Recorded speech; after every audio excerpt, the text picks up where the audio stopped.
ராகினி வந்து நர்மதாவை அடிச்சுட்டு பார்த்துட்டு வந்து செமைய டென்ஷன் ஆயிடுறாங்க. காவேரி உடனே வந்து ராகினி எதுக்காக அடிச்சுன்னு கேட்குறாங்க.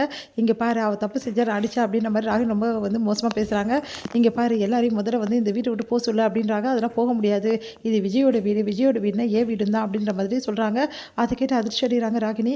இது வந்து என் புருஷனுக்கு சொந்தமான வீடு தான், அதனால் வந்து இந்த வீட்டை விட்டு நீங்கள்லாம் போங்க அப்படின்னு சொல்லிட்டு கேட்குறாங்க.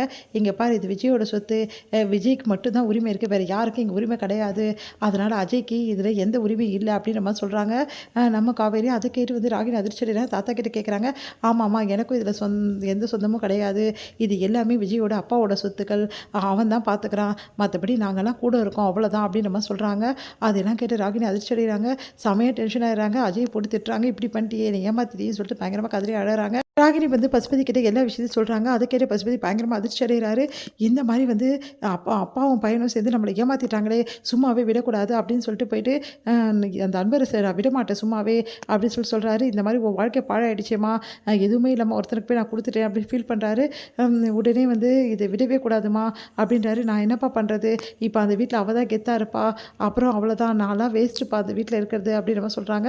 இங்கே பாருமா, அதுக்காக நீ வந்து ஒன்றும் இல்லாமல் ஆகிட மாட்டேன் புரியுதா, அப்பா இருக்கல, அப்பா சொத்தெல்லாம் உனக்கு தரேன், நீ கவலைப்படாத, சொத்துக்காக இல்லைப்பா, அங்கே என்னோட கித்தை காட்ட முடியல என்னால், அதுக்கெல்லாம் நேரம் வருமா, நீ கவலைப்படாத, வேறு ஏதாவது பண்ணலாம் அப்படின்னு சொல்லிட்டு சமாதானப்படுத்துகிறாரு.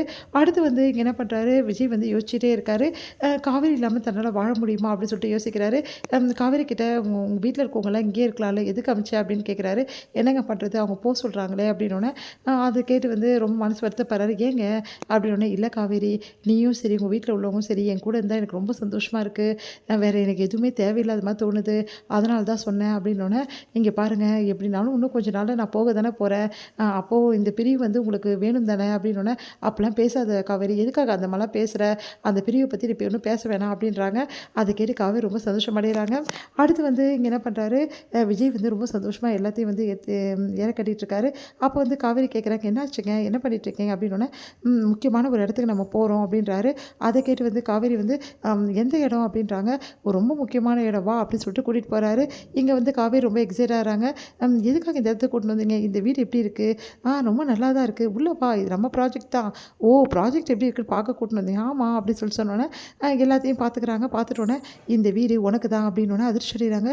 எனக்கா, இது ரொம்ப அதிகமாக சொன்னார் மேனேஜர், ஆமாம் சொன்னார் தான், ஆனால் அதுக்காக வந்து இந்த வீடு உனக்கு இல்லைன்னு ஆகிடுமா, இந்த வீடு நான் உனக்கு கொடுக்குற கிஃப்ட்டு அப்படின்னோடனே, அதெல்லாம் ஒன்றும் வேணாங்க, இவ்வளோ பெரிய வீடெலாம் எனக்கு தேவையில்லை அப்படின்னு சொல்கிறாங்க. அப்போல்லாம் நீ சொல்லக்கூடாது காவேரி, இந்த கிஃப்ட்டை நீ ஏற்றுங்க தான் வேணும் அப்படின்னு சொல்கிறாரு. அதை கேட்டு காவேரிக்கு என்ன சொல்கிறதுனே தெரியல. உடனே கையை பிடிக்கிறாரு. இங்கே பாரு காவேரி, உனக்காக நான் வந்து இதெல்லாம் சின்ன கிஃப்ட்டு, உனக்காக நான் எவ்வளோ வேணாலும் தரத்துக்கு காத்துட்ருக்கேன் அப்படின்ற மாதிரி சொல்கிறாரு. பரவாயில்லைங்க, இப்போ இந்த வீடு உங்ககிட்டே இருக்கட்டும், ஆனால் நான் கண்டிப்பாக இந்த வீடை வாங்குவேன், அந்த நம்பிக்கை எனக்கு இருக்குது, அப்போ உங்ககிட்ட இந்த வீடை வாங்கிக்கிறேன்னு சொல்லிட்டு காவேரி வம்படியாக கொடுத்துட்றாங்க. என்ன காவேரி இப்படி பண்ணுற அப்படின்னு சொன்னோன்னே, ஆமாங்க இந்த வீடு எனக்கே இருக்கட்டும், ஆனால் இந்த வீடு வந்து நான் உங்ககிட்ட காசு கொடுத்து தான் வாங்குவேன், நமக்குள்ளே அக்ரிமெண்ட் வேறு இது வேறங்க அப்படி சொல்லிடுறாங்க. அதனால் வந்து விஜய் வருத்தப்படுறாரு. இங்கே பாருங்கள் நமக்குள்ளே எந்த வந்து உறவும் இருக்க போகிறது இல்லைல்ல, அப்போ இந்த வீடு எந்த உரிமையில் நீங்கள் எனக்கு கொடுக்க முடியும் சொல்லுங்கள், அதனால் வேணாங்க அப்படின்றாங்க. அப்போது உரிமையை ஏற்படுத்திக்கிட்டால் கண்டிப்பாக வந்து உனக்கு கொடுக்கலாம்ல அப்படின்னு சொல்லிட்டு யோசிக்கிறாரு விஜய். உடனே யோசிக்கிறாரு, நம்ம காவேரி கூட சேர்ந்து வாழ்ந்தா என்ன, காவேரி தான் நம்ம லைஃப்னு ஆயிடுச்சு, இதுக்கப்புறம் காவேரி இல்லாமல் நம்மளால் வாழ முடியுமா, கண்டிப்பாக வாழ முடியாது, அதனால் காவேரி தான் எனக்கு நல்லா தெரிஞ்சு போச்சு, என் மனசு ஃபுல்லாக காவேரி தான் இருக்கா, சீக்கிரம் காவேரி கிட்ட இந்த விஷயத்தை நம்ம சொல்லலாம், அதுக்கப்புறம் அவள் என்ன முடிவு எடுக்கணுமோ எடுக்கட்டும் அப்படின்னு சொல்லிட்டு யோசிக்கிறார் விஜய். நிவேதாவாக இருக்கிற வெண்ணிலாக்கு வந்து பழைய நினைவுகளாக ஒன்று ஒன்றா வருது. அப்போ வந்து விஜய் ஃபோட்டோவை பார்த்துட்டு அவங்க நிறைய நினைவுகள் வந்து எடுத்துகிட்டு வராங்க. இதை பார்த்து டாக்டர் வந்து இவர் வந்தால் சீக்கிரமாக குணப்படுத்தலாம், இவரை கண்டுபிடிங்க, இவங்களை சீக்கிரமாக குணப்படுத்த இவர் தான் ஒரே வழி அப்படின்றாங்க.